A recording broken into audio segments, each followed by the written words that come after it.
俄军 A50U 预警机被炸伤的背后，未来从中国买预警机才是出路。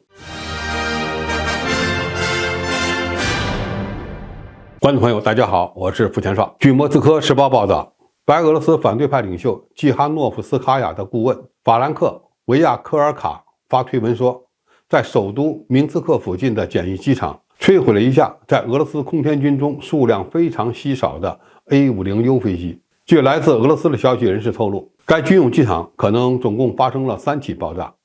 维亚科尔卡表示，这架飞机的价值高达 3.3 亿欧元。什么飞机那么贵？那就是俄罗斯的 A50U 空中预警机。A50是由伊尔76运输机改型而成的大型预警机，于1984年服役，是俄罗斯空天军目前唯一的一款预警机。而此次被炸毁的 A50U 是在 A50的基础上改型升级而成的最先进、最顶尖的俄军预警机。据报道，目前俄军有2架 A50U 部署于俄罗斯境内的罗斯托夫、塔甘罗格机场，还有2架 A50U 部署在白俄罗斯。这里距离基辅呢只有100多公里，可以为俄军的作战部队实施侦察、预警和目标指示。这一事件说明了2个问题：第一，在白俄罗斯境内有反政府的游击队在活动，因此俄军在白俄境内的军事基地并不安全。第二，说明俄罗斯军队的战场组织能力比较粗放，对于 A50U 这样的宝贝疙瘩都不能好好保护，即使是损毁了一架，对于俄罗斯空天军来说也是一个难以承受的重大损失。当今世界上能够自行研制空中预警机的国家屈指可数，也就是美国、中国、俄罗斯、瑞典、以色列等少数几个国家。那么 A50U 预警机在俄罗斯空天军中的地位如何？它的技术水平到底怎么样呢？首先，与国际先进水平相比， A50的性能相对落后，数量也太少，不足以应对一场大规模战争。俄罗斯总共只有6架 A50U， 这次的损失之大可想而知。前面提到 A50U 是在 A50预警机的基础上升级而成的，它使用了新的数字信号处理计算机，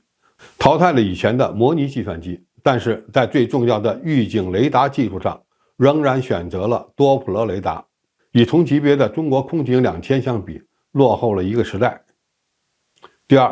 俄罗斯预警机的种类比较单一，只有大型预警机，缺乏中型或轻型的预警机，而大型预警机的制造和使用成本都很高，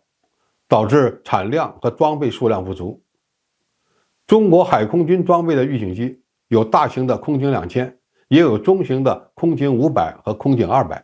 还有正在研制的轻型预警机，从而可形成大小搭配和高低搭配。所以中国先进预警机的数量是俄罗斯的好几倍，这也从一个侧面证明了俄罗斯军工的衰落。当然，美国研制和装备的预警机种类也没有中国多，目前主要是 E3B 大型预警机和 E2D 轻型预警机2大系列。第三，俄罗斯目前在开发新一代的预警机 A100， 但由于技术上的问题和关键元器件需要进口，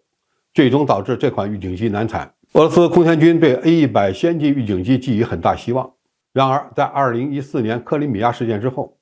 俄罗斯就很难获得西方国家提供的电子元器件了。俄乌冲突的爆发，西方制裁的加剧，进口元器件的渠道已基本上被堵死。A100 预警机原计划于2025年完成试验，现在看来交付军队的时间可能会遥遥无期，难产的可能性非常大，而这样的困境也可能是长期的。第四， A100 预警机难产的深层次原因是俄罗斯电子工业的衰落，不得不长期依赖西方国家的零配件和元器件。俄罗斯战斗机的雷达和预警机雷达的技术性能均较落后，特别是与中国、美国和法国等国的差距越来越大。中国有源相阵雷达的关键技术都已经发展到第3代了，而俄罗斯连第1代有源相阵雷达的元器件都需要进口，这个可就太尴尬了。在预警机的技术领域，中国是后起之秀，现在已经走在了世界最前列，让美国人都感到羡慕，俄罗斯更是没法比。中国过去缺的是大飞机平台，现在有了运20，未来国产预警机的发展可形成大中小搭配，层次更加合理，使用更为灵活。而俄罗斯由于电子工业发展的没落，想靠自己的力量追赶世界先进水平可能性不大。在俄乌冲突结束后，下决心找中国购买预警机，引进战斗机雷达，或许才是其唯一的出路。好，今天评述就到这里，谢谢大家收看，我们下期再见。